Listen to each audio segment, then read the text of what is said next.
السلام عليكم. غبرت بزاف على اليوتيوب ولكن هاني رجعت. هذا العام ان شاء الله غادي يكون ديالنا وغادي نبارطاجيو فيه بزاف ديال المعلومات اللي غادي تنفعكم على الهجره لكندا. الا كنتي من الناس اللي غادي يشوفوني اول مره ما تنساش تخلي معك ابوني وتفعل الجرس، حيت كل اسبوع غادي نحط لك فيديو فيه معلومات اللي غادي تنفعك بزاف. ولا كنتي من الناس اللي جايين من الانستغرام او لا من تيك توك، مرحبا بك. كندا في السنوات الاخيره عرفت واحد الشهره كبيره كافضل وجهه من الوجهات للهجره في العالم، وهذا الشيء راجع للتنوع الثقافي والاقتصادي وحتى فرص الشغل فيها. في 2024 استقبلت كندا اكثر من 485 الف مهاجر، ورغم ان بزاف ديال الناس كيقولوا بلي 2025 غادي ينقص هذا العدد، الا ان القرارات الرسميه اللي كتخرج بها وزاره الهجره او الحكومه الكنديه كتقول عكس ذلك، لانه كاينين بعض البرامج اللي ممكن يضاعفوا فيهم العدد ديال الناس اللي جابوا فيهم في 2024. المهم هذا موضوع اخر وغادي نخليوه في جنب حتى نديروا عليه شي فيديو بوحدو يكون مفصل مزيان. السؤال اللي كيطرح راسو هنا هو علاش هذا العدد الكبير ديال الناس قرر انه يجي لكندا؟ اشنو الحاجه المميزه اللي كاينه في هذه البلاد؟ واش الهجره ليها سهله ولا صعيبه؟ هاد الاسئله هما اللي غادي نجاوبوا عليهم في هذا الفيديو. شد بلاصتك معنا في الطياره وكمل الفيديو حتى الاخر، وعلاش لا تكون واحد من الناس اللي غادي يستافدوا من هذه المعلومات ويقدروا يجوا لكندا في 2025. من بين اول الاسباب اللي كتخلي الناس تفكر في هاجر لكندا هو نقص العماله مقارنه بسوق عمل اللي هو متنوع بزاف. هذا السبب بالضبط كتعتبر من اكبر التحديات اللي كتواجههم الحكومه الكنديه، وهذا الشيء اللي كيخليها انها تجيب اعمال ماهره او الناس اللي عندهم خبره ومهارات عاليه. وفقا لاخر احصائيات اللي دارت في 2023 كانت اكثر من 700 الف منصب شاغر، يعني 700 الف منصب ما كاينش اللي يخدم فيه.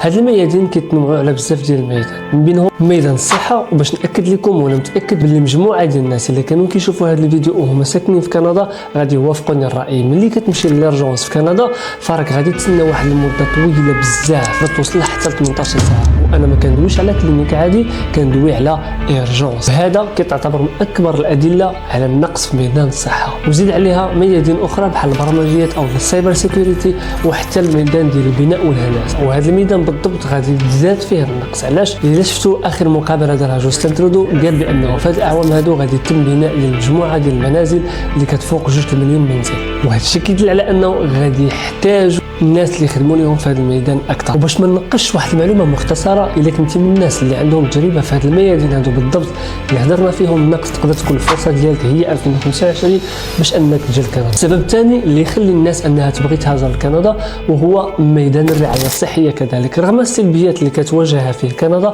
الا انه كتعتبر من احسن الخدمات اللي كتقدمهم. علاش؟ لان الميدان كله مجاني بالنسبه للمواطنين او لاي واحد قاطن هنا في كندا. كيفاش كيمشي هذا الموضوع؟ انت ملي كتكون عايش في واحده من المقاطعات هنا في كندا، سواء البرتا ولا كيبيك ولا في جميع المقاطعات، كتكون عندك واحد الهيلث كارت او لا كارت دو سونتي. هاد الهيلث كارت كتقدر تشوف فيها اي طبيب او لا دير لي زاناليز ديالك او لا تمشي دير لي غاديو ديالك، وهذا الشيء كامل كيكون فابور غير بهذيك لاكارت. من طبيعه الحال انت كتخلص بواحد الطريقه غير مباشره، كتكون داخله في الاقتطاعات ديالك اللي كيقطعوا لك كل شهر اللي هما تاكس.